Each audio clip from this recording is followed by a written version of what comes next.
External Affair Insights। Serbia की राजधानी Belgrade. आज सर्बिया का ये एक बहुत बड़ा शहर चाइना के अलग अलग इंफ्रास्ट्रक्चर प्रोजेक्ट से भरा पड़ा है। चाहे बेलग्रेड शहर के मुख्य रोड ब्रिज हो या फिर हाई स्पीड रेल नेटवर्क्स, हर जगह चाइना की कंपनियां ही डोमिनेट दिखाई दे रही हैं। मगर केवल सर्बिया ही चाइना के इंफ्रास्ट्रक्चर प्रोजेक्ट से भरा हुआ नहीं है। यूरोप के कई दूसरे देश जैसे कि ग्रीस, हंगरी और यहाँ तक कि इटली जैसे देश भी चाइना के इन्फ्लुएंस में काफ़ी हद तक आ चुके हैं।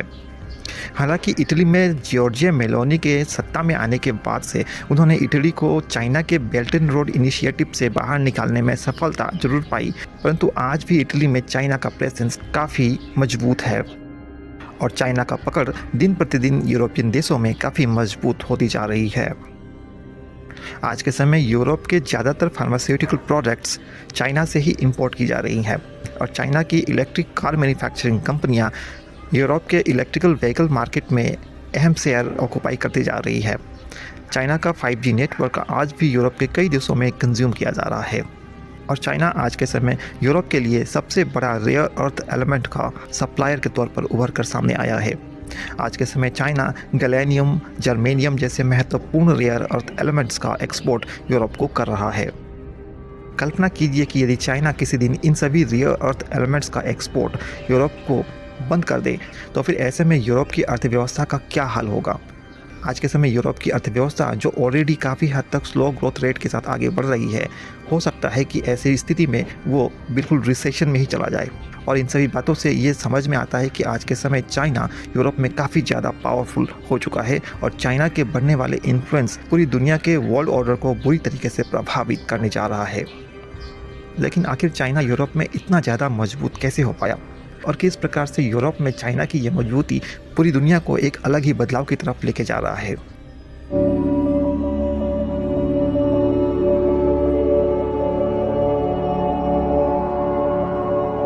नमस्कार और आप देख रहे हैं एक्सटर्नल अफेयर इनसाइट, जहां पर दुनिया में होने वाले इंपॉर्टेंट जियोपॉलिटिकल इंसिडेंट्स का एक विश्लेषण करके आपके सामने प्रस्तुत किया जाता है।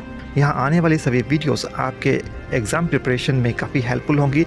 साथ ही ये इंटरनेशनल रिलेशंस और जियोपॉलिटिक्स जैसे इंपॉर्टेंट टॉपिक पर आपके नॉलेज को इन्हांस करने में भी काफ़ी मददगार हो सकती है। तो चैनल पर यदि आप नए हैं तो आप चैनल को सब्सक्राइब करना ना भूलें ताकि यहाँ आने वाली सभी लेटेस्ट वीडियोस आप तक सबसे पहले पहुँच सकें। तो आइए फोकस करते हैं आज के इस टॉपिक पर। 22 अक्टूबर 2022 इटली का रोम शहर। चुनाव जीतने के बाद से जॉर्जिया मेलोनी इटली के 31वें प्रधानमंत्री के तौर पर शपथ ले रही थी। चुनाव जीतने से पहले ही उन्होंने यह साफ कर दिया था कि वे चुनाव जीतने के बाद से इटली में चीन के इन्फ्लुएंस को काफ़ी हद तक कम कर देंगी और चुनाव जीतने के बाद से उन्होंने ऐसा ही किया। साल 2023 तक उन्होंने इटली को चीन के बेल्ट एंड रोड इनिशिएटिव से बाहर भी निकाल दिया। लेकिन एक फार राइट लीडर होने के बावजूद उनके अंदर यह साहस नहीं हो पाया कि वे इटली में चीन के इन्फ्लुएंस को पूरी तरीके से समाप्त कर सके। आज भी इटली चाइना के साथ कई अलग अलग मुद्दों पर कोऑपरेट करता है और इंटरनेशनल रिलेशंस के कई अहम मुद्दों पर उसे चाइना के साथ कोऑपरेशन भी करना पड़ता है। यानी कि अब ये साफ है कि चाइना यूरोप में इतना मजबूत हो चुका है कि किसी भी लीडर के लिए अब चाइना के इन्फ्लुएंस को कम करना आसान नहीं है।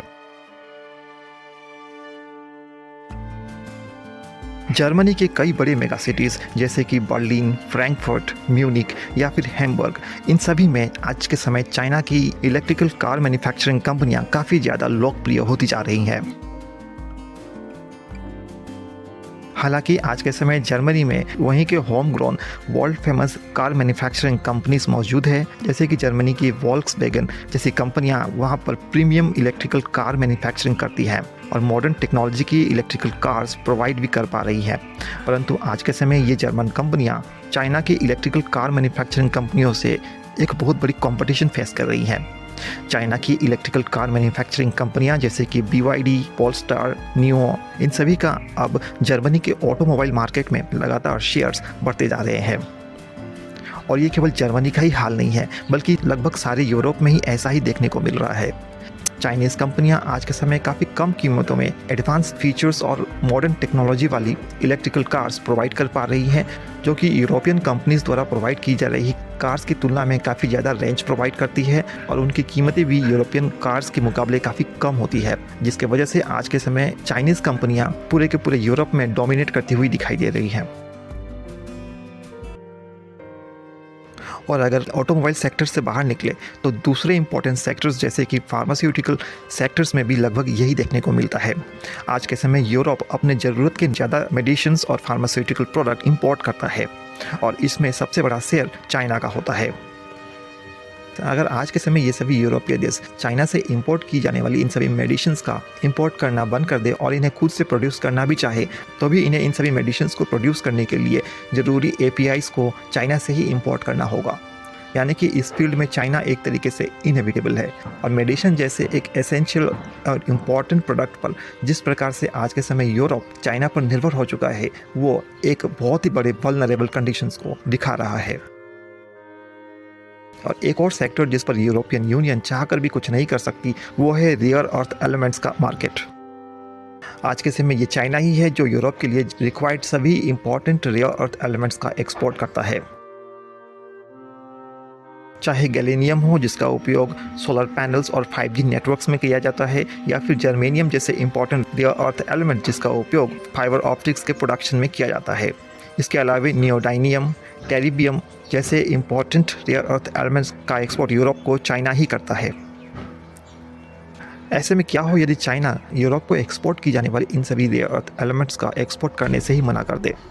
हम ये साफ तौर पर समझ सकते हैं कि ऐसे में यूरोप की इकोनॉमी पूरी तरीके से धराशायी हो जाएगी, जो कि पहले से ही काफ़ी स्लो ग्रोथ रेट के साथ आगे बढ़ रही है। आने वाले समय में रेयर अर्थ एलिमेंट्स के इंपॉर्टेंस और भी बढ़ते हुए दिखाई देंगे और रेयर अर्थ एलिमेंट्स के बिना भविष्य की दुनिया के बारे में सोच भी नहीं सकते हैं। यानी कि भविष्य में रेयर अर्थ एलिमेंट्स काफ़ी अहम होंगी और अनफॉर्चुनेटली यूरोप आज के समय अपने इन सभी रिक्वायरमेंट्स के लिए चाइना पर ही निर्भर कर रहा है।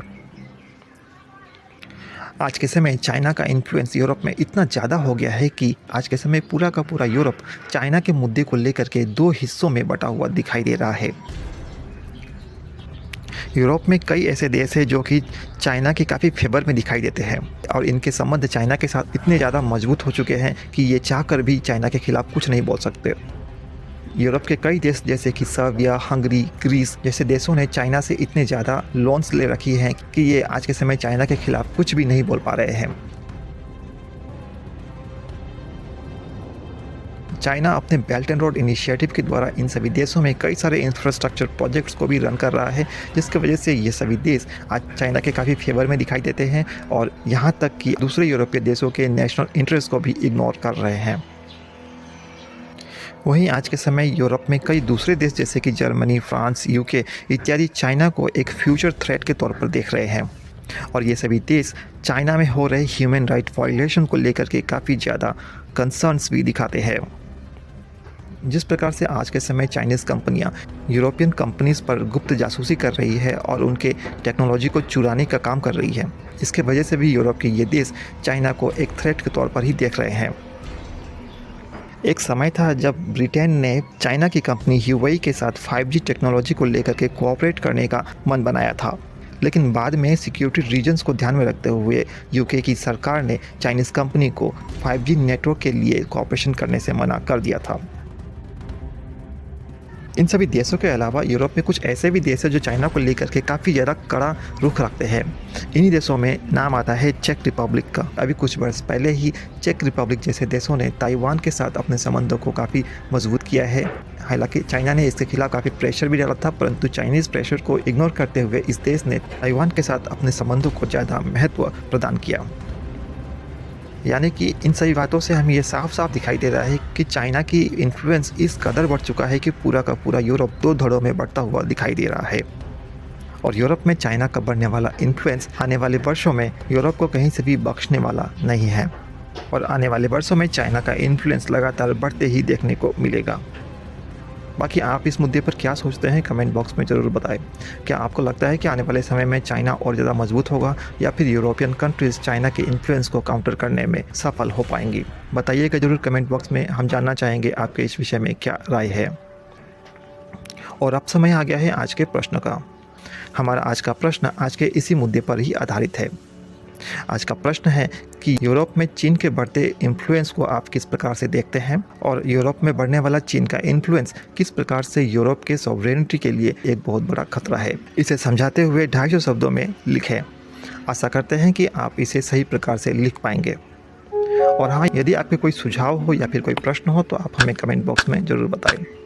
आशा करते हैं कि आपको हमारा यह विश्लेषण पसंद आया होगा और आपने इसे एंजॉय किया होगा। हमारे विश्लेषण आपको यदि पसंद आते हैं तो आप इसे सब्सक्राइब जरूर करें और इसे लाइक और शेयर भी करें ताकि हमारे कंटेंट के रीच को बढ़ने में थोड़ा मदद मिल सके। तो आज बस इतना ही। हमारे साथ अंत तक जुड़ने के लिए बहुत बहुत धन्यवाद। जय हिंद, जय भारत।